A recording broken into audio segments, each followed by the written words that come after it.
All right. I recorded a video. It was about 40 minutes of me rambling, and I realized the audio was bad, so I'm gonna do it again here.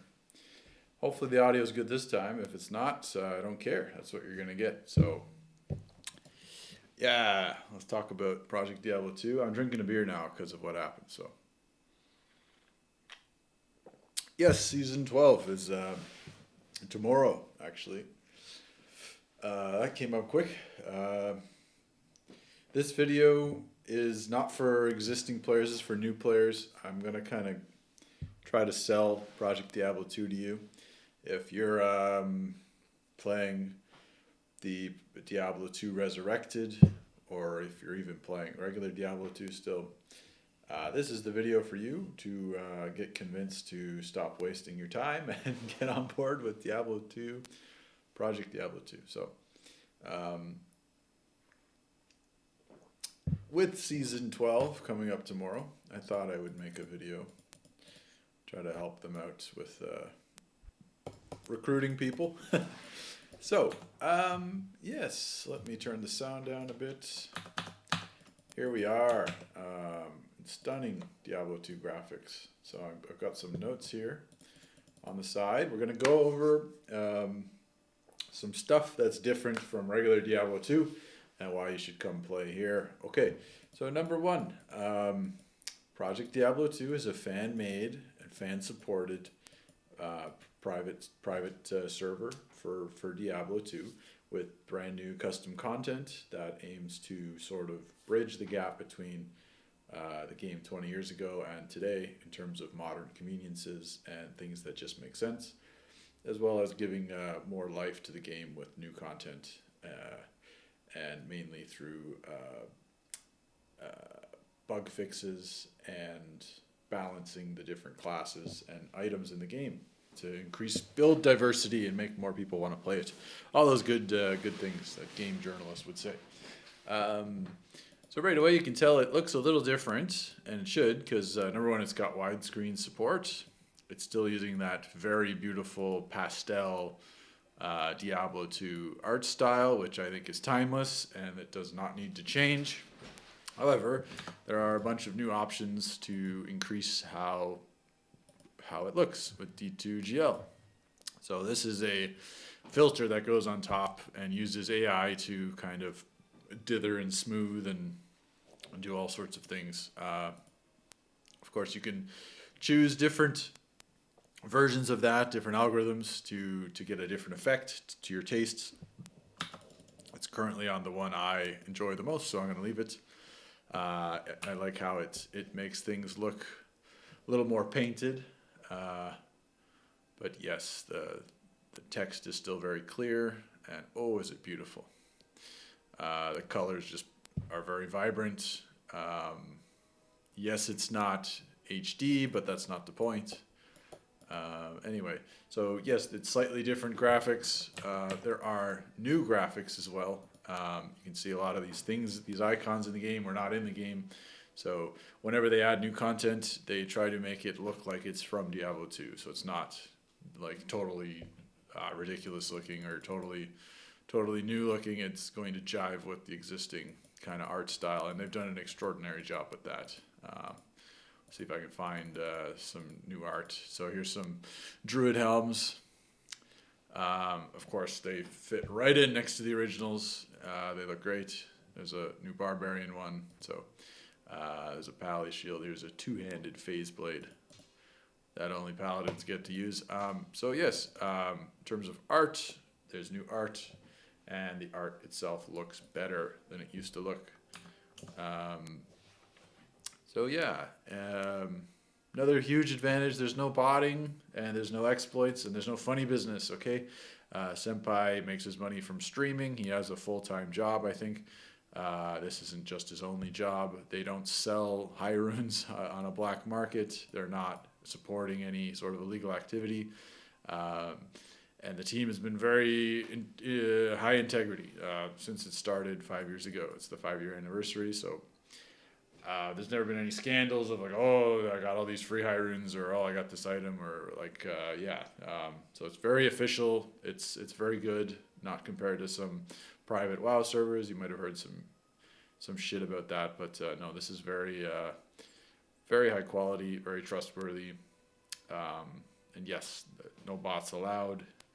Very strict about that. You can't multi-box and whatnot. If you're both two people are playing from the same IP, you'll get instantly banned. They have a way around that. If you've got a sibling, you can kind of opt into like a known whatever. So yeah. All right. What else? So those are kind of high level things. Yeah. There's hotkeys, so you can see I can put all this stuff into the stash just by using hotkeys. I can put things into the cube by using hotkeys. That's all very good. I can drop things immediately on the ground. You can see that the items look different, right? Like, what the hell is this? So these are loot filters. So loot filters are custom code you can download, made by the community. I make my own loot filter, and I'm using my own loot filter, so there's a plug for that right there. But essentially, you can completely change how things look when they fall on the ground, so that they're more obvious, so that you pick them up. That's the main thing. The other main thing is to eliminate a bunch of junk. So if I go show all items here, and we just go over here, kill some things. Look at all that shit, right? A whole bunch of shit. Of course, things are going to look a little different because I've, got my loot filter here, right? Like this Clegla's shield. We know that's a Clegla's shield. It's a, what is it? It's a small shield, right? So my loot filter says it's Clegla's, right? This is saying I should imbue this sword. But yes, if I increase the filter level, you'll see things start to disappear. And yes, you can totally go nuts with how much you want to show, how much you want to hide. It all depends on what point of the game you're at. When you're first starting out, you don't want to hide anything really. But as you're leveling up, the loot filter can tell what character your level you are, and they're very good like that. Another thing is they show on your mini map. Oh, by the way, that one makes a noise when it drops because it's extremely rare. That's a new feature, so makes the Andariels kind of thing. I put that in. They don't all do that, but again, it's up to the creator of the loot filter. A really cool thing on the mini map here, it shows a little purple icon. So no longer, like, let's say I'm teleporting along here, and maybe I'll encounter some enemies, and yeah, like I kill these guys, and then I keep going. If something drops, I don't have to wait to see. It will tell me. It'll notify me, right? And there's quite a range on it.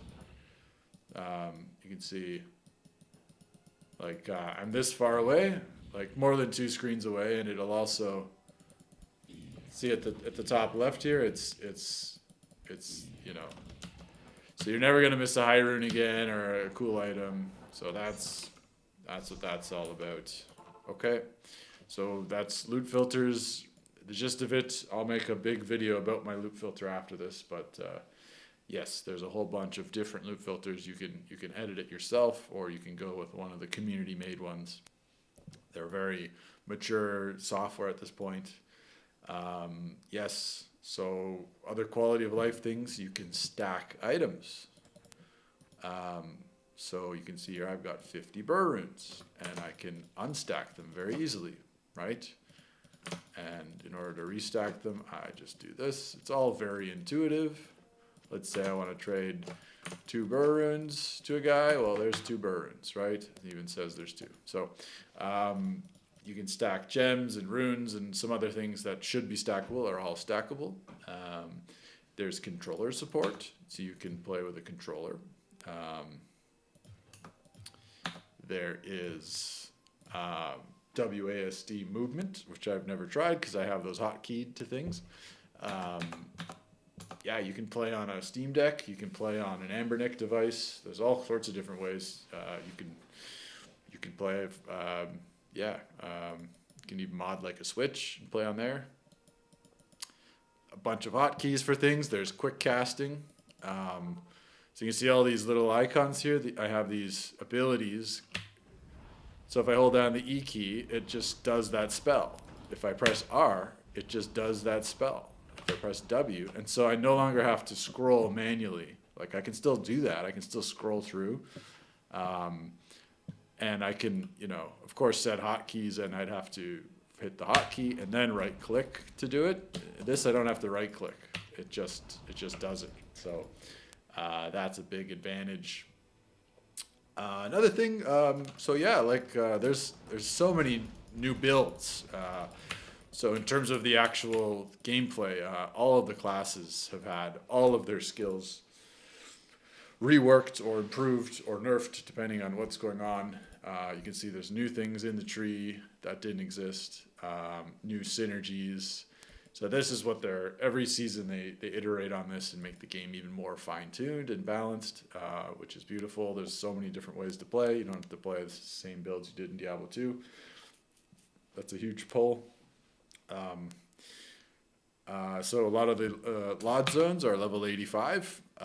So for instance, River of Flame is 85, not just the Chaos Sanctuary. If I go to the Chaos Sanctuary, you'll see that it is 85. It's also a corrupted zone at the moment. And so you might be asking, what's a corrupted zone? I'm going to die. Let me just go back to town here and grab some rejuvenation pots. So look how quickly I can grab these. So this puts them in my inventory, and this puts them in my belt. So pretty quick. Anyway, so a corrupted zone. When you join a game, one zone in the game will be corrupted, and it'll become a level 85 zone. And it will have a very high chance to drop something called Worldstone Shards. Just turn down the volume here and kind of play the game. But yeah, essentially it means that, and these rotate every 15 minutes, a new corrupted zone will be chosen. I bet you're wondering how my meteors are hitting things that are immune to fire. Well, actually, in PD2, meteor is 50% physical damage and 50% fire damage. So yeah, I'm not going to do a full chaos run, but you get the idea there.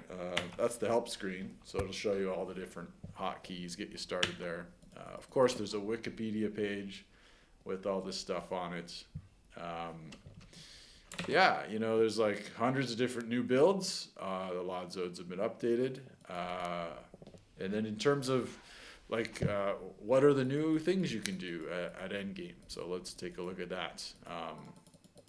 The first one is mapping. So there's these things called maps, and they work just like the cow portal did. You find maps, and you can use other items that you find to kind of adjust them, re-roll them, make them better. It's a bit of a gamble. You use it, it opens a portal, and these are custom content. They all use the original Diablo 2 graphics and enemies. Of course, they've been sort of adjusted. You can see I'm getting wrecked here. Oh boy. I didn't read what the map did, so obviously this one's a tough one for what I have set up here on my Meteor Sork. But essentially they're challenging areas where you can farm a lot of equipment and gear pretty well. There's a boss at the end. There's a chance at getting a rare event, which will give you even more opportunities to find good stuff. Yeah, just like a whole thing maps are, and they're usually very dense zones, and the magic find in here is higher than other regular zones, so you don't have to worry about getting magic find in your gear. Another major endgame activity, of course, is the bossing, and so killing bosses. In Diablo 2, you had Uber Trist, and you had Diablo Clone, which was like super easy. So in this, you have ingredients. So these 3 ingredients turn into a Shadow of Hatred, and a Shadow of Hatred is an item that you can consume to open up a one-way portal to the boss. And so the idea is you have to be very prepared because you get one shot at it. And yeah, you go in there and it's a solo thing, and basically the boss is here in this custom little zone, and the bosses are scripted, and they have different phases, and each boss has got like for instance Lucian, this guy, he gives a very specific reward. He allows you to corrupt your amulet a second time. He does very high lightning and fire damage, but basically no cold damage, so you don't have to worry about that. But yeah, they're really hard, and there's different versions, so I'm doing a tier 0. So here's the second phase. You can see these portals spawn. Gets pretty crazy. There's all these ads, ground effects going on. Then he comes back, and so there's a general strategy for each one of these boss fights. That's a one-shot mechanic. If I didn't dodge that, I would have died. But yeah, I'm not going to do Lucian the whole fight here. But basically, if you win, you get big rewards. And so you can make a character that's specifically good at fighting this Lucian guy. And you can get better at the fight, and people will hire you to do Lucian for them. And so in order to do the boss, you need to have a character you've set up. You need to get one of these by either trading or finding all the parts of it yourself. So I'll show you very quickly. If I cube these 3 things, I get a Shadow of Hatred. And with Shadow of Hatred, I can change the tier. So tier 0 is the base default, and you can make it harder each time. Each time you make it harder, the boss is harder, obviously, but the rewards are better too. So there's a Diablo clone, there's a Rathma, there's Ubertrist, and there's a new Ancients. So I'll just show you the Diablo clone. Right, and so it's a one-way portal. You're stuck in here until you either kill him or die yourself. They're all very different. So D-Clone, of course, uses fire and lightning, as well as cold. And there's phases. So these skeletons spawn. I'm quite sure I have to kill all the skeletons because Diablo is immune to all damage until I do that. And so I've done that, and now I think he's going to pop to the middle or something. I don't know. I don't do bosses very often, but yes. So those are endgame activities you can do. Of course, I went over the corrupted zones already as well. There's PvP. There's group play. They added something called allocated loot. So if you're online, you can make a game called like Bail Runs and set it to allocated loot, and the game will decide which loot you get, so that people, it's not just a race of who can click the quickest. So you can actually play multiplayer Diablo 2 now, and it's fair. There's the 99 race, the race to level 99. There's a whole strategy around that. You can join groups, because it's usually groups that do it. The world's first 10 people to kill the boss each season get a special aura that only they get. There's all kinds of different incentives to play. Main ones, of course, being it's very fun. Lastly, there's the Discord is very active, so if you find some cool items, you can show it off, you can discuss builds, you can do what I do. I make YouTube videos talking about like the mechanics and trying to figure out different ways to play the game, because the game is so in-depth for an old game like this. There's so much going on under the surface. It's as deep as an ocean. Then there's the trade site. So the trade site is a huge feature. It's like an automated website where you can list your items and browse other people's items that they've listed, and then message them immediately and negotiate a price, meet in game, and trade. And so it becomes very easy and very civilized to actually trade your gear. And when the seasons restart, there's so many new players playing. There's usually around 10,000 players, and the economy is bumping. You'll find an item, you'll list it, and you'll get 10 people instantly messaging you trying to buy it. And so it becomes very fun and very exciting to play, because everything you find has value. It's not like that the whole season. Of course, once people stop needing most items that are like lower level, then they don't need them anymore. But you can still sell items all season, collect currency, and make a very good character. It's still a master class in all the old ways that it was as a Diablo 2 game, in terms of like character progression and how rewarding it feels to play the game. You could offer services, so a lot of things in the game require a lot of gold. Gold has a actual purpose, and so you can make a character that's just got gold fine and just is very good at getting gold. And so people, when they need gold, will message you. You'll meet up, deliver the gold in game, and they'll give you some high runes. There's rushing still, the original, way you would still play the game. Like, you start out, you do your tryst runs till level 15, then you do your tomes till 22, and then you do a cow map or two.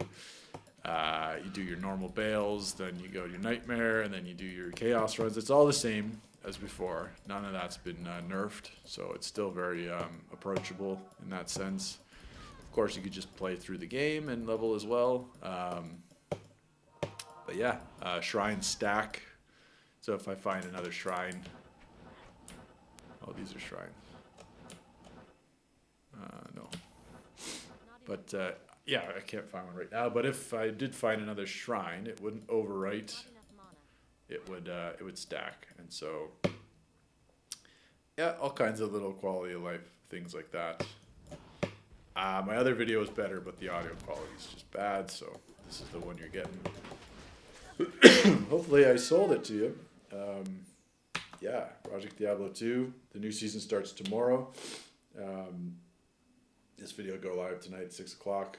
If you see this and you're on the fence, highly recommend you give it a try. As a boomer gamer now, there's very few things I get excited for. Project Diablo 2 seasons are one of them. And I have a blast. A couple of my friends will be playing for the first 2 or 3 weeks usually, and it's just a good time. So the more people who play, the more people who know about it, the better. So I try to make videos to kind of promote the content, because it's kind of a small niche area. But anyways, yeah, have a great day. That's all for now.